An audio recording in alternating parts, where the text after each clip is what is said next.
First தமிழ்நாட்டுக்குள்ளே Christmas விழா அப்படின்னு ஒன்று கொண்டு வந்ததே புரட்சி தலைவி ஜெயலலிதா அம்மையார் தான். 20ஆம் தேதி நடத்தினது திமுக காரன் நடத்தலை. திமுகவில் எத்தனை கிறிஸ்துவ அமைச்சர்கள் இருக்கிறார்கள், எத்தனை கிறிஸ்துவ சிறுபான்மையினுடைய எம்எல்ஏக்கள் இருக்கிறார்கள்?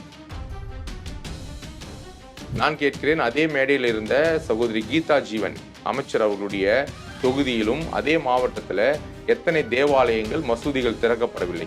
அதை குறித்து அன்றைக்கு பேசினார்களா? போன வருஷம் வில்லிவாக்கத்தில் மாண்புமிகு சேகர் பாபு அவர்கள் நடத்தின கிறிஸ்துமஸ் விழாவில் திரளான கூட்டத்தை வைத்து வில்லிவாக்கத்தில் திமுக ஆதரவாக கிறிஸ்துமஸ் விழா நடத்தின பேராயர் தினத்தூது ராஜா அவர்கள் எதற்காக இன்றைக்கு போய் விஜய் கூட உட்கார்ந்து கொண்டிருக்கிறார்? எப்படி அவர்கள் ஓட்டு கேட்க போவாங்க, இல்லை எப்படி ஓட்டு விழும்? இதான் அறிவிப்பு நாங்கள் கொடுத்துருக்குறோம். அடுத்த ஆட்சிக்கு வந்தால் கொடுப்போம். இப்போ நேற்று ஒரு மகளிர் மாநாட்டில் என்ன சொல்கிறாங்க, விடுபட்ட எல்லா மகளிருக்கும் நாங்கள் மறுபடியும் கொடுப்போன்னுவாங்க. எப்போ? அடுத்த ஒரு 3 மாதம், இன்னும் 2 மாதம் தான், ஜனவரி பிப்ரவரி. இந்த பிப்ரவரி 2 மாதத்துக்குள்ளே இவங்க எத்தனை திட்டங்களை நிறைவேற்ற முடியும், எத்தனை திட்டங்களை நடைமுறை கொண்டு வர முடியும்? இப்படி தென் மாவட்டங்களை குறிவைக்க என்ன காரணம்? தென் மாவட்டத்தை பொறுத்தளவுக்கு சிறுபான்மை மக்கள் அதிகமாக இருக்கிறார்கள். தென் மாவட்டத்தில் கிறிஸ்துவ நாடார் சமுதாயத்தை சேர்ந்த அதிக மக்கள் இருக்கிறார்கள். நான் கேட்கிறேன், திருச்சி கிழக்கு சட்டமன்ற உறுப்பினர் ஒரு கிறிஸ்துவ நல்லெண்ணெய் இயக்கத்தினுடைய ஒரு தலைவர். அவர் ஒரு இயக்கத்தை 10 வருஷமா நடத்திட்டு இருக்கிறார். ஆனால் திமுக 10 வருஷம் அந்த கட்சி இல்லை. அது 40-50 ஆண்டுகளாக இருக்கக்கூடிய 75 ஆண்டுகள் 75 ஆண்டுகள் பவள விழா கண்ட ஒரு கட்சி. அப்ப அந்த கட்சியில ஒரு கிறிஸ்துவ அமைச்சர்கள், ஒரு கிறிஸ்துவ சிறுபான்மை இஸ்லாமியர்கள் ஒரு விழாவை எடுத்து நடத்துவதற்கு இல்லையா ஆள்? நாளை நமது நேயர்களுக்கு வணக்கம். இன்று நம்மோடு இணைந்திருப்பவர் தமிழ்நாடு ஒருங்கிணைந்த கிறிஸ்துவ கூட்டமைப்பின் பொதுச் செயலாளர் பேராயர் டாக்டர் கே மேஷக் ராஜா அவர்கள். வணக்கம் சார். வணக்கம் மேடம். அதிமுக திமுக 2 பேருமே இந்த தேர்தல் கிறிஸ்துமஸ் விழாவை நடத்தியிருக்காங்க. யாருக்கு அதிகமான வரவேற்பு இருந்தது? நல்ல கேள்வி மேடம். அதிமுக 18ஆம் தேதி நடத்தினாங்க இந்த மாதம், திமுக 20ஆம் தேதி, டிவிகே 22ஆம் தேதி. இந்த 3 கிறிஸ்துமஸ் விழாவை குறித்துமே நல்ல ஒரு கேள்வி கேட்டிருக்கிறீங்க. ஃபஸ்ட்டு தமிழ்நாட்டுக்குள்ளே கிறிஸ்துமஸ் விழா அப்படின்னு ஒன்று கொண்டு வந்ததே புரட்சி தலைவி ஜெயலலிதா அம்மையார் தான். அவங்க தான் இதுக்கு வழிகாட்டியே. அவங்க ஒரு கிறிஸ்துவ பள்ளியில் படித்து, பிறகு பெங்களூரில் ஒரு கான்வெண்ட்டில் படித்து அந்த கிறிஸ்துவ வழி நெறிமுறைகள்லாம் கற்றுக்கொண்டதுனால அவங்க கிறிஸ்துமஸை கொண்டாட வேண்டும் என்று ஃபஸ்ட்டு தமிழ்நாட்டுக்குள்ளே ஒரு கிறிஸ்துமஸ் விழாவை அறிமுகப்படுத்தினதே ஜெயலலிதா அம்மையார். அதற்கு பிறகுதான் அடுத்தடுத்து வரக்கூடிய ஆட்சியாளர்கள்லாம் அதை இது பண்ணாங்க. ஆனால் இன்றைக்கு கிறிஸ்துமஸ் விழா எப்படி ஆகிவிட்டது என்றால், இன்றைக்கு 20ஆம் தேதி ஒரு கிறிஸ்துமஸ் விழா, 18ஆம் தேதி புரட்சி தமிழர் எடப்பாடியார் ஒரு கிறிஸ்துமஸ் விழா சென்னையில் நடத்துகிறாரு. அதை நடத்தினது யார் என்று சொன்னால், அதிமுகவை சேர்ந்த நிர்வாகிகள் வருஷம் அவங்க தான் நடத்தி கொண்டிருக்கிறார்கள். அதில் எந்த மாற்று கருத்துமே இல்லை. கடந்த 3-4 வருஷமாய் அந்த விழாவில் நான் சிறப்பு விருந்தினராக பங்கு பெறுவது உண்டு. நடத்துவது யார் என்று கேட்டால், முன்னாள் அமைச்சர் பெஞ்சமின், முன்னாள் அமைச்சர் சீதா செல்லப்பாண்டியன், இப்பொழுது எம்பியாக இருக்கிறதான இன்பதுரை அவர்கள், அது மாத்திரம் முன்னாள் சிறுபான்மைத்துறை ஆணையராக இருந்த ஜான் மகேந்திரன், கட்சிக்குள்ளே இருக்கிற கிறிஸ்துவர்கள்.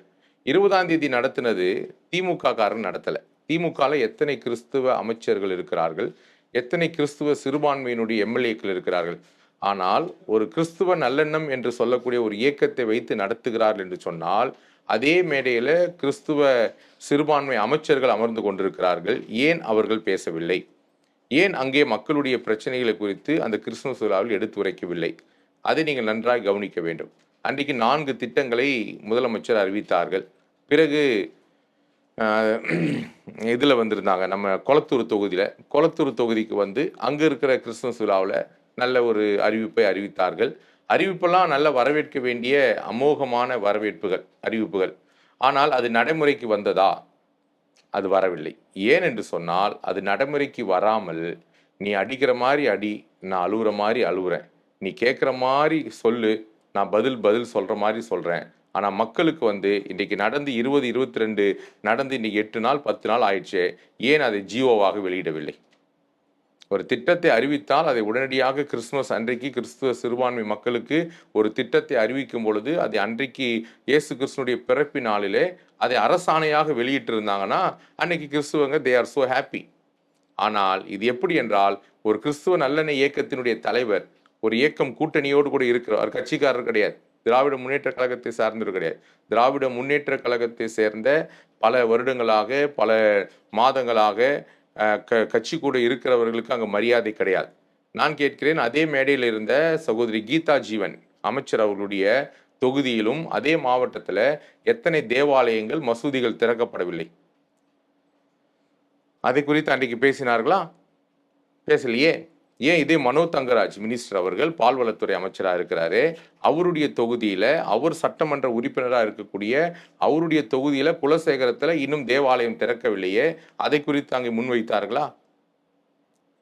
அப்போ அதெல்லாம் பேசாம ஏதோ இப்போ கிறிஸ்துவர்களுக்காக நாங்கள் தான் உறுதுணையாக நிற்கிறோம், எங்களுக்கு தான் சிறுபான்மை கிறிஸ்துவ மக்கள் இருக்கிறாங்க என்று சொல்லி அன்றைக்கு ஒரு வேஷம் போட்டு அன்றைக்கு ஏமாற்றி ஒரு டிராமா போல, ஒரு மாநாடு போல கிறிஸ்துமஸ் விழாவை நடத்திட்டாரு.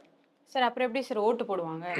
ஓட்டு இப்போ வாக்குறுதிகள் கொடுத்துட்டு இருக்காங்க, இவங்க வந்து பிரச்சனைகள் எடுத்தே பேசல, அப்புறம் எப்படி வந்து அவர்கள் வந்து ஓட்டு கேட்க போவாங்க, இல்லை எப்படி ஓட்டு விழும்? இதான் அறிவிப்பு நாங்கள் கொடுத்துருக்குறோம், அடுத்த ஆட்சிக்கு வந்தால் கொடுப்போம். இப்போ நேற்று ஒரு மகளிர் மாநாட்டில் என்ன சொல்கிறாங்க, விடுபட்ட எல்லா மகளிருக்கும் நாங்கள் மறுபடியும் கொடுப்போன்னுவாங்க. எப்போ? அடுத்த ஒரு 3 மாதம், இன்னும் 2 மாதம் தான், ஜனவரி பிப்ரவரி. இந்த பிப்ரவரி 2 மாதத்துக்குள்ளே இவங்க எத்தனை திட்டங்களை நிறைவேற்ற முடியும், எத்தனை திட்டங்களை வந்து நடைமுறை கொண்டு வர முடியும்? நான் கேட்கிறேன், தேவாலயம் திறப்பது என்பது சொல்வது கிறிஸ்துவ மக்களுடைய இன்றைக்கு இல்லை, கடந்த 4.5 வருஷமாக அவங்க கொடுத்த தேர்தல் வாக்குறுதி. அவங்க கொடுத்த தேர்தல் வாக்குறுதி என்ன?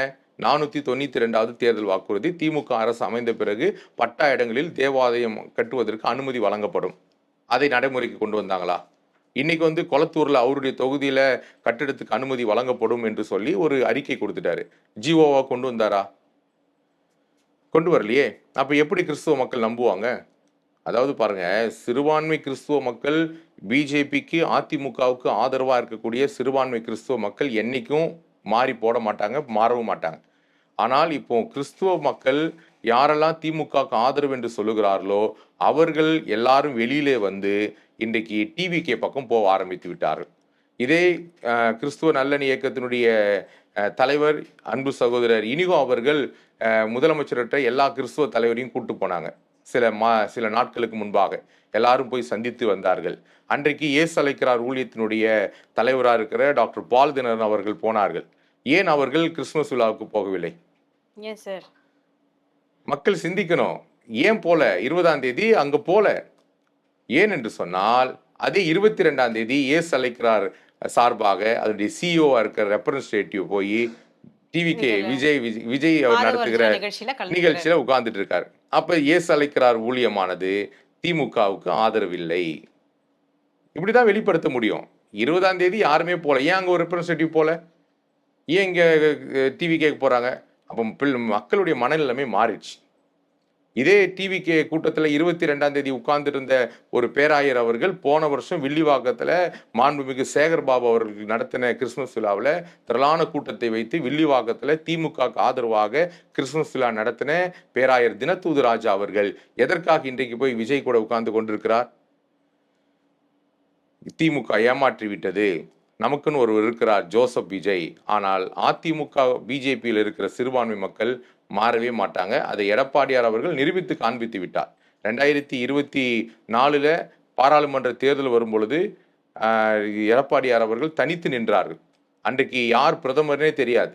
ராகுல் காந்தி பிரதமரா அல்லது மோடி அவர்கள் பிரதமரா, யாருக்கு ஆதரவுனே இல்லாமல் தனிப்பெருமையானோடு நின்றார்கள். எல்லா தொகுதியிலும் தோத்தார்கள் என்பதை விட 22% ஓட்டு வாங்கினார் என்பதை நான் குறிப்பிட விரும்புகிறேன். அந்த 22% அப்ப சிறுபான்மை மக்கள் அன்றைக்கு ஆதரவு அளித்ததனால தான் 22% ஓட்டு பெற முடிந்தது. அப்ப அன்றைக்கு தனித்து நின்று புரட்சி தமிழர் எடப்பாடியார் அவருடைய பின்னாடி இத்தனை மக்கள் 22% தமிழக மக்கள் ஓட்டு போடுகிறார் என்பதை தனித்து யாருமே பிரதமர் கேண்டிடேட்டை காமிக்காம வெற்றி பெற்று காத்தார். இன்றைக்கு இவர்கள் கூட்டணியில் இவ்வளவு பேரை வைத்துக்கொண்டு திமுகவுக்கு மரியாதை இல்லாமல், திமுக அமைச்சருக்கு மரியாதை இல்லாமல், திமுக அமைச்சருக்கு கொடுக்க வேண்டிய சலுகைகள் உரிமைகளை கொடுக்காமல் ஏதோ ஒரு இயக்கத்தை கொண்டு வந்து வைத்து நடத்தி கொண்டு மேடையில் நீ சொல்ற மாதிரி கேட்குற மாதிரி கேளு, நான் சொல்ற மாதிரி சொல்றேன், மக்களுக்கெல்லாம் சந்தோஷமாயிரும், ஒரு வாழ்த்து சொல்லுவாங்க, கை தட்டுவாங்க, முதலமைச்சர் அறிவிச்சார்னு அதை நீங்கள் கொண்டு வாங்க, அரசாணையை கொண்டு வந்து காமிங்க. என்னென்ன திட்டத்தை நாங்கள் நிறைவேற்றிருக்கிறோம், கொடுத்த வாக்குறுதியை நிறைவேற்றிருக்கிறோன்றதை கொண்டு வாங்க. அது கொண்டு வராமல் இப்பதானே சார் அறிவிச்சிருக்காங்க, இனிமேல் தான் கொண்டு வருவாங்க. எத்தனை மாசம் கழிச்சு மேடம் கொண்டு வருவாங்க? இப்பவுமே 4.5 வருஷம் கழிச்சு இப்பதான் சொல்லியிருக்கிறீங்க. இது வந்து இன்றைக்கு ஒரு நாள் பிரச்சனை இல்ல. இன்னைக்கு தமிழ்நாட்டுல தேவாலயம் கட்ட முடியல, மசூதி கட்ட முடியல, கபர்ஸ்தானத்துக்கு இடம் இல்ல, கல்லறைக்கு இடம் இல்லை என்று சொல்லி என்றைக்கு ஆட்சி பொறுப்பேற்றார்களோ அன்னையிலிருந்து இன்னைக்கு வரைக்கும் குரல் கொடுத்து கொண்டிருக்கிறோம். அது அப்ப 4.25 வருஷம் கழிச்சு தான் காதுல கேக்குதா இன்னைக்கு? ஏன் கேக்குது? தேர்தல் வரப்போகிறது, தேர்தல் பயம் வந்து விட்டது. இன்னைக்கு திமுக எத்தனை கிறிஸ்துமஸ் விழா நடத்திட்டு யோசித்து பாருங்க. அதிமுக வருஷம் வருஷம் நடத்துற ஒரே விழா. அதே போல விஜய் அவர்கள் ஒரே ஒரு விழா இந்த முறை நடத்தியிருக்கிறார்கள் 22ஆம் தேதி. ஆனால் திமுக எத்தனை நடந்துச்சு? சென்னையில், மதுரையில், திருநெல்வேலியில், போகிற இடமெல்லாம் கிறிஸ்துமஸ் விழா தான். கோயம்புத்தூரில் குறிப்பா வந்து தென் மாவட்டங்கள்ல வந்து உதயநிதியும் பங்கேற்றாரு, முதல்வரும் பங்கேற்றாங்க. இப்படி தென் மாவட்டங்கள்ல குறிவைக்க என்ன காரணம்? தென் மாவட்டத்தை பொறுத்தளவுக்கு சிறுபான்மை மக்கள் அதிகமா இருக்கிறார்கள். தென் மாவட்டத்தில் கிறிஸ்துவ நாடார் சமுதாயத்தை சேர்ந்த அதிக மக்கள் இருக்கிறார்கள். அன்றைக்கு மேடையில 20ஆம் தேதி அமர்ந்திருந்த எல்லாருமே அதிகபட்சம் நாடார் சமுதாயத்தை சேர்ந்த மக்களை தான் உட்கார வைத்தார்களே தவிர, அங்கே கிறிஸ்துவ மக்கள் அதிகம் இருக்கக்கூடியது எது என்று சொன்னால் தலித் சமுதாயத்தை. தலித் சமுதாயம் இருக்கிற ஒரு ஆயரையோ பேராயரையோ அந்த மேடையில உட்கார வைக்கவில்லை. இது எங்களுக்கு பகிரமான குற்றச்சாட்டு. அங்கே இருந்ததெல்லாம் நாடார் சமுதாயத்துக்காக நடக்கப்பட்ட ஒரு கூட்டமே தவிர, அவரெல்லாம் கூட்டு வைத்து முதலமைச்சரோடு உட்கார வைத்து அந்த 3-4 மாவட்டத்திலையும் நாடார் கிறிஸ்துவர்கள் அதிகமாக இருக்கிறபடினால் அவர்களுடைய ஓட்டுக்களை பெற வேண்டும் என்பதற்காக அவர்களை வைத்து நடத்தப்பட்ட ஒரு தேர்தல் விழாவை தவிர இது உண்மையான கிறிஸ்துமஸ் விழா கிடையாது. அங்கே யாருக்கு முக்கியத்துவம் கொடுக்கல. அங்கே கொடுத்ததெல்லாம் நீங்கள் அந்த போட்டு வச்சு பார்த்துருப்பீங்க. அதே திருநெல்வேலி மாவட்டத்தில் இன்றைக்கு நம்முடைய சபாநாயகர் இருக்கிறார், அவர் ஒரு கிறிஸ்துவர். தூத்துக்குடி மாவட்டத்தில் இருக்கிறார்கள், அவர் ஒரு கிறிஸ்துவர். திருநெல்வேலி மாவட்டத்தில் ஒரு அமைச்சர் இருக்கார், அவர் கிறிஸ்துவர். அவர்களுடைய பிரச்சனையே இன்னும் தீர்க்கலையா? அவங்க மாவட்டத்தில் எத்தனை தேவாலயங்கள் மசூதிகள் மூடப்பட்டிருக்கிறது, இது வரைக்கும் திறக்க முடியல. அப்ப முன்னுரிமை கொடுக்கலன்னு சொல்றீங்களா? முன்னுரிமை கொடுத்தா அவங்க கட்சிக்காரங்களுக்கு அங்கே மதிப்பே இல்லை. அதனால தானே கட்சிக்காரங்களை நடத்த விடாம ஒரு இயக்கத்தை சேர்ந்தவர்கள் நடத்த விடுறாங்க. நான் கேட்கிறேன், திருச்சி கிழக்கு சட்டமன்ற உறுப்பினர் ஒரு கிறிஸ்துவ நல்லெண்ணெய் இயக்கத்தினுடைய ஒரு தலைவர். அவர் ஒரு இயக்கத்தை 10 வருஷமா நடத்திட்டு இருக்கிறார். ஆனால் திமுக 10 வருஷம் அந்த கட்சி இல்லை. அது 40-50 ஆண்டுகளா இருக்கக்கூடிய 75 ஆண்டுகள் 75 ஆண்டுகள் பவள விழா கண்ட ஒரு கட்சி. அப்ப அந்த கட்சியில ஒரு கிறிஸ்துவ அமைச்சர்கள், ஒரு கிறிஸ்துவ சிறுபான்மை இஸ்லாமியர்கள் ஒரு விழாவை எடுத்து நடத்துவதற்கு இல்லையா ஆள்?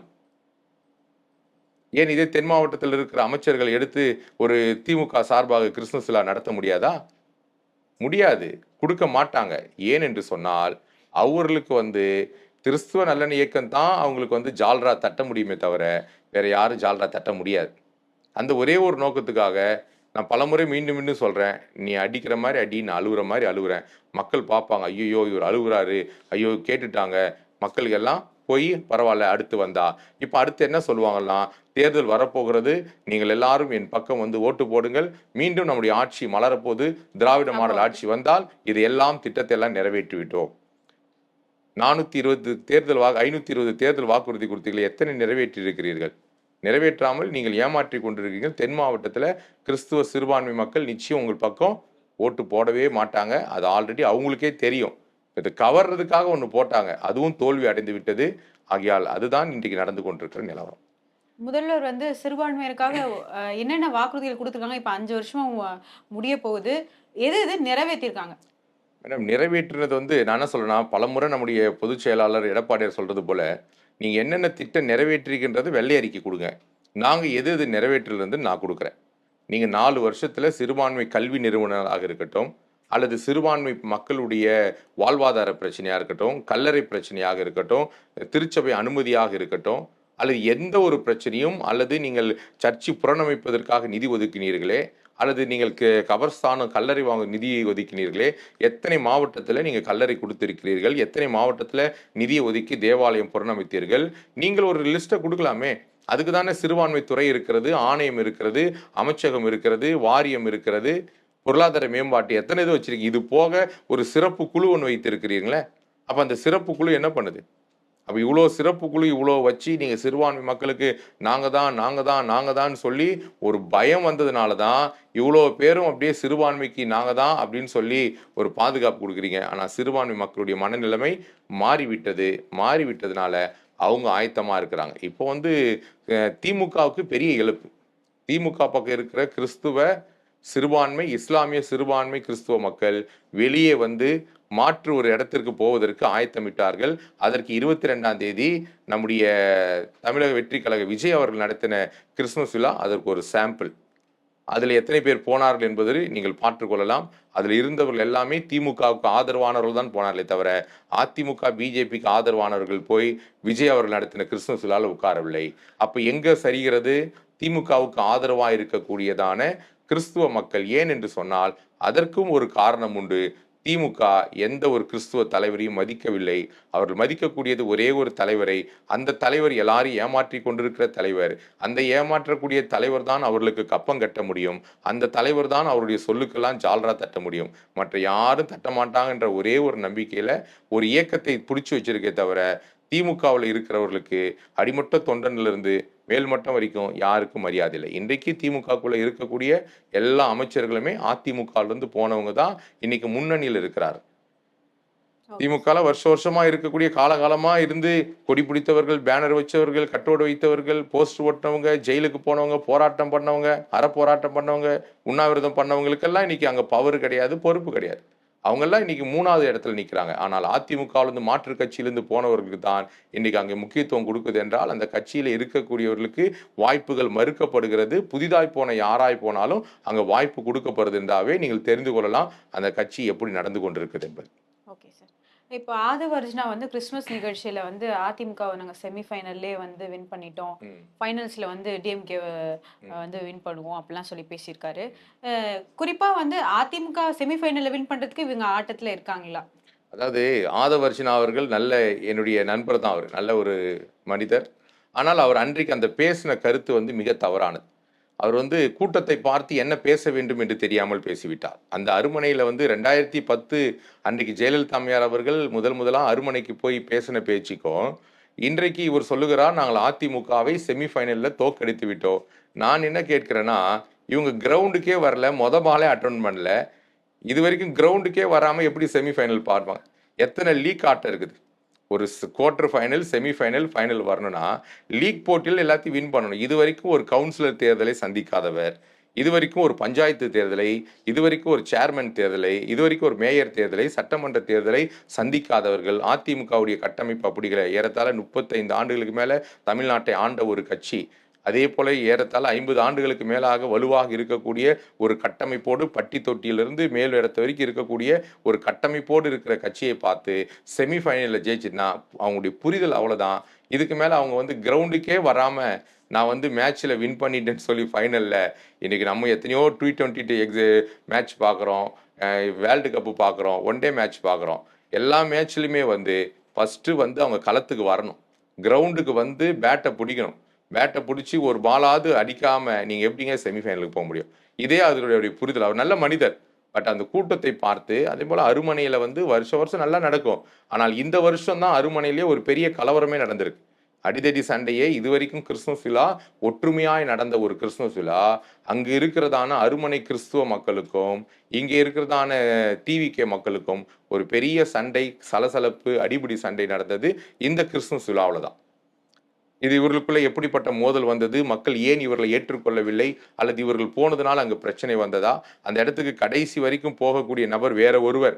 ஆனால் கடைசி நேரத்தில் தான் இவர்களுக்கு அங்கே வாய்ப்புகள் கொடுக்கப்படுகிறது. அப்போ இவங்க கடைசி நேரத்தில் போகும்போது என்ன பேசுறதுனே தெரியல. அதாவது சப்ஜெக்ட் இருந்தால் தான் மேடம் களத்தில் பேச முடியும். மக்களுக்கு இன்னைக்கு அங்கே போகிறாங்க, அந்த மாவட்டத்தில் அந்த மக்களுடைய பிரச்சனை எவ்வளவோ இருக்குது, கிறிஸ்துவ மக்களுடைய வாழ்வாதார பிரச்சனை எவ்வளோ இருக்குது. அது வந்து அங்கே கன்னியாகுமரி மாவட்டத்தை பொறுத்த வரைக்கும் கிறிஸ்துவர்கள் வந்து அங்கே மெஜாரிட்டி, மைனாரிட்டி கிடையாது.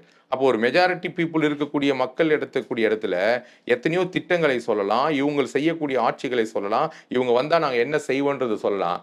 எடுத்த உடனே நாங்கள் செமிஃபைனலில் ஜெயிச்சிட்டேன்னா இது சின்ன குழந்தை கூட சிரிக்கும் இதை கேட்டால். இவங்க மேட்சே ஒரு ஃபர்ஸ்ட் மேட்ச்சு கூட வரவே இல்லையே, லீக் ஆட்டமே ஆடாமல் எப்படி செமிஃபைனலில் ஜெயிப்பாங்க? அப்போ அந்த புரிதல் கூடவா மக்களுக்கு இல்லை? அப்போ அந்த புரிதல் கூடவா இல்லாமல் மக்கள் இன்றைக்கு ஓட்டு அளிக்கிறதுக்கு ரெடியாக இருந்துருக்காங்க? இது வந்து முற்றிலும் தவறான ஒரு கருத்து. அந்த கருத்தை ஒருவருமே அது ஏற்றுக்கலை. அவர் கூட்டத்தை பார்த்து ஒரு இமோஷனில் பேசினாரே தவிர மற்றபடி அவர் வந்து களத்துக்கு வரட்டும், அப்போ தெரியும் லீக்கில் ஜெயிக்கிறாங்களா, செமிஃபைனலில் ஜெயிக்கிறாங்களா, ஃபைனலில் ஜெயிக்கிறாங்களான்னு.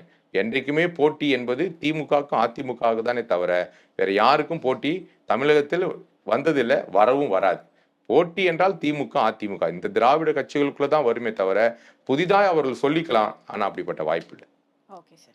இப்போ வந்து காங்கிரஸ் பிரவீன் சக்கரவர்த்தி வந்து ட்வீட் போட்டிருக்காங்க. ஊபி ஸ்டேட் கம்பேர் பண்ணி தமிழ்நாடு ஸ்டேட் கம்பேர் பண்ணி எவ்வளோ கடன் தொகை வாங்கியிருக்காங்க, எவ்வளோ கட்டியிருக்காங்கன்னு சொல்லிட்டு இதுக்கு என்ன கணக்கு இவர் போடுறாரு? அதாவது எப்படின்னா, பிரவீன் சக்கரவர்த்தி வந்து தமிழ்நாட்டுக்குள்ள அவர் வந்து ஒரு ஸ்பையா வந்திருக்கிறார். இதை வந்து ஒரு கட்டமைப்போட, அதாவது வந்து வெகு விரைவிலே திமுக கூட்டணியிலிருந்து காங்கிரஸ் வெளிவருவதற்கு ஆயத்தமாகிவிட்டது. நல்ல க்ளோஸாக இருந்துட்டோம். எப்படி வெளியில் வர்றதுன்றதுக்காக ஒரு பயன்படுத்தக்கூடிய ஒரு பகடையாக, ஒரு காயாக தான் பிரவீன் சக்கரவர்த்தி நம்ம வைத்திருக்காரு. விட்டு போகாதுன்னு சொல்றாரே உதயநிதி, அப்புறம் ஸ்டாலின்லாம் அதானே சொல்றாங்க. சார், எத்தனை நாளைக்கு அடிமையாக இருப்பாங்க மேடம்? நான் என்ன கேட்குறேன்னா, உங்களுக்கு மட்டும் மத்தியில் ஆட்சியில் பங்கு வேணுன்றீங்க, தமிழகத்தில் பங்கு கொடுக்க முடியாதுன்றீங்க. ஒரு காங்கிரஸ் கட்சியோட நீங்கள் இருக்கும் பொழுது எங்களுக்கு பங்கு கொடுங்கன்னு கேட்குறீங்க. இப்போ அவங்க காங்கிரஸ் தலைவர்கள்லாம் நான் என்ன கேட்குறேன்னா, இதே 22ஆம் தேதி 23ஆம் தேதி அருமனையில் நடக்கப்பட்ட ஆதவ அர்ஜுனுடைய கூட்டில் திருச்சி வேலுசாமி அண்ணன் போய் எதுக்கு உட்கார்ந்தார்? ஒட்டும் இல்லை உறவும் இல்லைன்னு சொல்றீங்க. நீங்க ரகசியமா அனுப்ப வேண்டிய ஆட்களை அனுப்புறீங்க, ரகசியமா பேசுறீங்க. அங்க இருக்கிற காங்கிரஸ்ல இருக்கிற ஒட்டுமொத்த நிர்வாகிகள், கன்னியாகுமரி மாவட்டத்துடைய காங்கிரஸ் தலைவர்கள், நிர்வாகிகள் எல்லாம் வந்து தாவேக்காக்கு ஆதரவாக நீங்க பேட்டி அளிக்கிறீங்க. தலைவர் இல்லைன்றாரு. தொண்டர்கள் எல்லாம் போய் இது எப்படின்னா தொட்டிலையும் பிள்ளையும் கிள்றது, தொட்டிலையும் ஆட்டி விடுறது. நீங்க போங்க போங்கன்னு சொல்றது. இங்க தலைவர் வந்து என்ன சொல்றது? நான் இல்ல, இல்ல. நான் இல்ல, இல்லைன்றது. மத்திய அரசு எனக்கு தெரியாது, ராகுல் காந்தி அவர்கள் அனுப்பிவிட்டார். நான் கேட்கிறேன், ராகுல் காந்தி அவர்களுக்கு புரோட்டோகால் தெரியாதா? ஒரு மாநிலத்தினுடைய தலைவரை மீறி எதுவும் செய்யக்கூடாது. ஒரு பிஜேபி வந்து தமிழ்நாட்டுக்குள்ள ஒரு தலைவர் வச்சா அவரை மீறி யாருன்னா அனுப்புவாங்களா? இவன் வந்தாரு, பியூஷ் கோயல் மத்திய அமைச்சர் வந்தாரு, அவர் நயினார் நாகேந்திரனை மீடியா போய் எடப்பாடியாரை சந்திச்சாரு. அதுக்குன்னு ஒரு புரோட்டோகால் வரிமுறை இருக்குல்ல. அப்ப அங்க டெல்லியில இருந்து ஒருத்தர் வராருன்னா நேரடியாக போய் விஜயை சந்திச்சிருவாரு. இவங்க காதுக்கெல்லாம் சொல்லி இவங்களை கூப்பிட்டுருப்பாரு. வேண்டாம்ப்பா, நாங்க வந்தா பிரச்சனை ஆகும், இப்ப நீ போ, இன்னும் கொஞ்ச நாள் ஆகட்டும், இந்த ஜனவரி மாதம் சட்டசபை நடக்க போகுது, ஒரு 3 நாள் புது வருஷ கூட்டத்தொடர் முடிஞ்ச உடனே பிப்ரவரியில் நம்ம எல்லாரும் வெளியில் வந்துடுவோம் மொத்தமாக ஏற கட்டிட்டு. அந்த பக்கம் கார்த்திக் சிதம்பரம் அவர் ஒரு பக்கம் பேசுகிறாரு, எல்லாம் வெளியில் வர்றதுக்கு ஆயத்தம் ஆயிட்டோம், உடனே பேக் பண்ண வேண்டாம், கொஞ்சம் கொஞ்சமாக நம்ம எல்லாத்தையும் என்ன பண்ணுவோம், பேக் பண்ணி ரெடியாக வைப்போம். ஒரே நாள் என்ன பண்ணுவோம், ஏதாவது ஒரு டக்குன்னு ஒரு குற்றச்சாட்டை சொல்லி மொத்தமாக வெளியில் போயிடுவோம். நீங்கள் போய் முன்கூட்டியே பிளான் பண்ணி அங்கே பிளாட்ஃபார்ம் போட்டு வைங்கன்னு சொல்லி அனுப்பப்பட்ட கூட்டம் தான் இந்த கூட்டம். Okay sir. இப்போ வந்து ஒருவேளை காங்கிரஸ் வந்து வெளியே வந்துட்டா திமுகவோட நிலைமை என்ன? காங்கிரஸ் அதான் மேடம், காங்கிரஸ் வந்தாலும் வரலனாலும் திமுக நிலைமை இந்த முறை ரொம்ப கஷ்டம் மேடம். ஏன்னா ஓட்டை நிர்ணயிக்கக்கூடிய இடத்துல தான் இஸ்லாமிய கிறிஸ்துவ மக்கள், சிறுபான்மை மக்கள் இருக்கிறாங்க. நான் கேட்குறேன், இந்த சிறுபான்மை மக்களுக்காக நீங்கள் என்ன செஞ்சீங்க? இப்போ தலித் கிறிஸ்துவர்கள் வந்து எஸ்சி பட்டியலில் இருந்து எங்களை சேர்க்கணும்னு சொல்கிறாங்க. அப்போ இந்த தலித் கிறிஸ்துவர்களுக்காக இந்த 40 எம்பி வச்சிருக்கிற நீங்கள் என்னைக்காவது பார்லிமெண்ட்டில் தமிழ்நாட்டு சார்பாக அது மத்திய அரசு தான் அந்த முடிவை கொண்டு வரணும். அந்த எஸ்சி பட்டியலில் சேர்க்க வேண்டியது மத்திய அரசு தான் வேலை. ஆனால் அந்த மத்திய அரசுக்கு நீங்கள் அழுத்தம் கொடுத்தீர்களா? ஒரு நாளாவது நீங்கள் பார்லிமெண்ட்டில் எத்தனையோ பிரச்சனை நீங்கள் பேசுகிறீங்களே, இந்த தலித் கிறிஸ்துவத்துக்காக ஒரு நாள் நீங்கள் கையில் பாதகை ஏந்தி அங்கே இருக்கிற காந்தி சிலைக்கு முன்பாக ஒரு நாள் தர்ணாம் பண்ணி என் தமிழ்நாட்டில் இருக்கிற கிறிஸ்துவ சொந்தங்களுக்காக நாங்கள் குரல் கொடுக்குறோன்னு சொல்லி என்னைக்காவது வெளிநடப்பு பண்ணீங்களா? அது செய்யவே இல்லையே. ஆனால் புரட்சி தலைவி ஜெயலலிதா அவர்கள் வந்து இதற்காக வேண்டி சுப்ரீம் கோர்ட்டில் வழக்கு போட்டு அந்த வழக்கு இன்னும் நிலுவையில் இருக்குது. ஒருவேளை அந்த வழக்கை நீங்கள் இது வரைக்கும் எடுத்து அதை எக்ஸிக்யூட் பண்ணி கொண்டு போனீங்களா? போகவே இல்லையே. மக்கள் மனநிலைமை இன்றைக்கு எங்கே போனாலும் சட்ட ஒழுங்கு பிரச்சனையில் எல்லாருக்கும் தெரியுறாங்க. நேற்று ஒரு சம்பவம் நடக்கிறது, ஒரு ஒரு வட மாநில இளைஞனை 4 பேர் அருவாளால் சீரார்கள் வெட்டுறதை நம்ம கண்ணேராக பார்க்குறோம். ஆனால் முதலமைச்சர் அவர் சொல்கிறார்கள், என்னுடைய நேரடி பார்வையில் இருக்கிறது சட்டம் ஒழுங்கு என்று. இந்த நேரடி பார்வையில் இருக்கிற சட்டம் ஒழுங்கு எத்தனை உளவுத்துறை வைத்திருக்கிறார்கள்? ஒவ்வொரு ஸ்டேஷனுக்குமே உளவுத்துறை இருக்குது. ஒவ்வொரு ஸ்டேஷனுக்கு தெரியாதா அங்கே என்ன நடக்குதுன்னு சொல்லி? அப்போ எதுக்கு ஒரு ஸ்டேஷனுக்கு 1-2 உளவுத்துறை வைத்திருக்கிறீங்க? காவல்துறை போக, சட்டம் ஒழுங்கு போக, கிரைம் போக, எத்தனையோ விதமான காவல்துறையில் பல பிரிவுகளை வைத்திருக்கிற நீங்கள் உங்கள் இதுக்காக உளவுத்துறைக்குனே தனி ஒன்று வச்சிருக்கிறீங்களே. ஒரு உளவுத்துறைக்கு தெரியாதா எங்கே கஞ்சா விற்கிறாங்க, எங்கே போதைப் பொருள் விற்கிறாங்க, எந்த இடத்துல என்ன நடக்குதுன்னு? அதாவது ஒரு குற்றம் நடந்த பிறகு அவனை பிடித்து தண்டனை வாங்கி கொடுப்பதல்ல காவல்துறை வேலை, குற்றமே வராமல் தடுத்துவது தான் காவல்துறை வேலை. 2 நாளைக்கு முன்னாடி சமூக நலத்துறை அமைச்சர் அருமையான கீதா ஜீவன் அக்கா பேசுறாங்க, இந்த வருஷம் மட்டும் 6000 சில்லற போக்சோ வழக்குகள் நாங்கள் பதிவு செய்திருக்கிறோம். அப்போனா 6000 பாலியல் பலாத்காரம் நடந்திருக்குன்னு அர்த்தம். தமிழ்நாட்டுக்குள்ள ஒரு வருஷத்துக்குள்ள 6000 சில்லற பாலியல் வன்கொடுமை 3 வயசுலேருந்து 80 வயசு பாட்டி வரைக்கும் இன்றைக்கு பாலியல் வன்கொடுமைக்கு தமிழகம் தள்ளப்பட்டிருக்குது என்றால், போதைக்கு தள்ளப்பட்டிருக்கிறது என்றால், இதையெல்லாம் மக்கள் பார்த்து கொண்டிருக்கிறார்கள். கட்டாயம் கிறிஸ்துவ இஸ்லாமிய சிறுபான்மை மக்களுடைய ஓட்டு அதிகமாக வெளியே வந்து அது அதிமுகவுக்கும் டிவிகேவுக்கும் வருவதற்கு வாய்ப்பு இருக்கிறது. அதில் எந்த மாற்று கருத்துமே கிடையாது. ஓகே சார், பல்வேறு கருத்துக்களை பகிர்ந்து கொண்டமைக்கு நன்றி சார். நன்றி மேடம், தேங்க்யூ. அரசியல்ல உண்மையா என்னதான் நடக்குது தெரிஞ்சுக்க நாளை நமதே சேனலை சப்ஸ்கிரைப் பண்ணுங்க.